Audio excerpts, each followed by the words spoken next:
Hi guys, welcome to this episode. Today I'm going to do a tutorial on the Aperture shutter and ISO on the Canon 90D. Right, so the key ingredients to photographer filming are your aperture, ISO and shutter, and it's really important that you hover through those things whenever you are on location, wherever you are going, and play around with those three things within different lighting environments. For example, in fluorescent lighting, in internal lighting, or in external lighting, because it's really important that you get a real nice balance of lighting. If you don't get that balance, your pictures might be either overexposed or underexposed, particularly if you are shooting in manual mode. Okay, so you know, a lot of cameras nowadays have an auto and you can put it in that and you can shoot away, but sometimes you may want to control various settings. Maybe you want to create an atmospheric look, maybe you want to create a grainy look, maybe you want to film noir or mise-en-scène type environment. So therefore you do need to kind of control your aperture and shutter in order to get different tones and feels and emotions through your imagery. You know, you want it to have a little bit of oomph, you want it to have a little bit of feel, and in order to get those, you need to play around with those. You may need to shoot in RAW so it collects more data in your image for it, and so when you take it into Lightroom, you can color correct that image and keep all the data that might be lost within a JPEG image. So how do I change my aperture and shutter? So I am doing this via Canon 90D, so I'm going to switch this camera on. Okay, so there it's on, and I am going to put it in manual mode. So there's my manual mode. Okay, so if you can see that, there's my manual mode.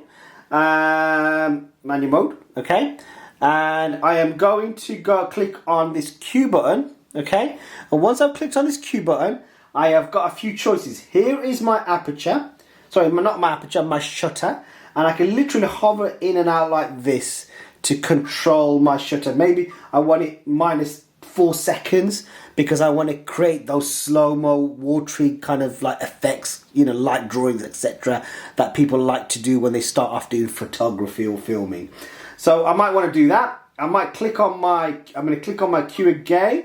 I might want a faster shutter speed, maybe 1/25 of a second, because I am shooting in a specific environment that isn't very well lit and I need more exposure, for example. Okay, so you can play around with those things, okay, to get different tints, different effects. Your aperture is over here, so click on your aperture and you can move in and out like this to let more light, so the little hole in your camera opens and closes. So again, if you've got a larger number, it will be a smaller opening, so it'll be probably about that big. On an f, maybe 12, so you're letting less light in. So for example, if you're in a really bright day, you might want a smaller aperture, which is basically a smaller, larger number, which is letting less light in. But maybe, for example, if you're in a dark environment, you want a bigger hole. And I'm doing this with my finger, but then there's more light going into my camera, so the picture's being more exposed, okay? The next one is your ISO, so you can click on that and hover through that. That's basically to do with sensitivity of light. So for example, if you're in a really bright sunny day and you're on, I don't know, a Havana beach and you're there chilling out and you're taking pictures of very harsh, taut, bright light, you might want to just adjust your ISO to get a little bit more sensitivity. Like you might probably want to get a diffuser do it. I tend to take pictures in a shadowed environment under like an easel, for example, a canopy, for example, in very high sunlight. It diffuses the image a little bit, and it's not as taut on the face, and you don't get this kind of really glossy, crisp look with real sharp light. So you might want to play around with that, okay? If you wanted the visual look, you click on this Q button.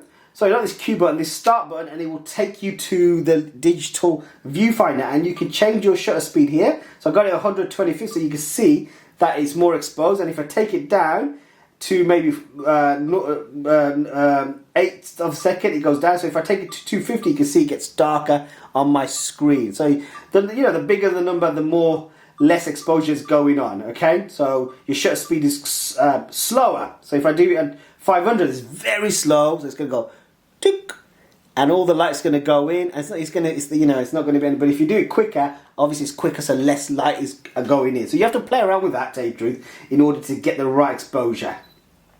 You got your ISO over here as well. Again, if I flick through that, you can clearly see that it is changing when I hover this in up and down. Okay, so that is your aperture, ISO and shutter on a Canon 90D. If you have any questions, or I might have said something imbalanced to maybe what you were thinking, please do post. You know, there's lots of ways of doing these things, to tell you the truth. I know aperture, shutter and ISO are very systematic, but you know, it's all to do with the photographer or the videographer and how they want to create what they want to create. And not everyone's got the right answer, not everyone's got the right answer or wrong answer. We just have to mix and match to get the best quality image for your needs. Any questions, please do post and I'm happy to respond. Thank you for watching, guys, and I'll see you for the next one.